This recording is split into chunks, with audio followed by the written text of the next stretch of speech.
نحمده ونصلي علی رسولہ الکریم، اما بعد۔ صدری جلسہ معزز اساتذہ اور میرے پیارے ساتھیوں، السلام علیکم۔ ہماری درسگاہ میں عید الفطر ہوتے ہیں، ہماری درسگاہ میں عید الفطر ہوتے ہیں، حقیقت میں یہی تو قوم کی بنیاد ہوتے ہیں۔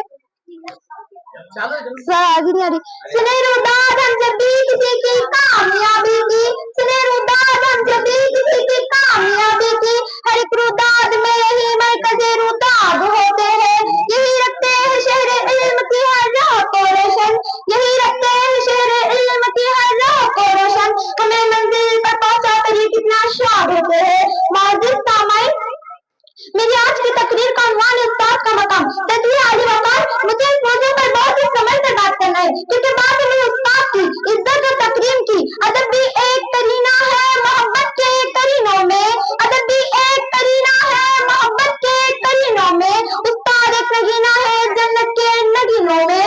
جناب عالی وقار، طالب علم اور استاد کا رشتہ تمام رشتوں میں مقدس اور پاکیزہ رشتہ ہے، کیونکہ استاد گناہ کو یقین میں بدلتا ہے، بنجر زمین کو کلیان بناتا ہے، پتھر کو تراش کر ہیرا بناتا ہے، چشمہ بہارت میں نگاہ بہارت عطا کرتا ہے، ظلمت کی شبوں میں سورج نکالتا ہے۔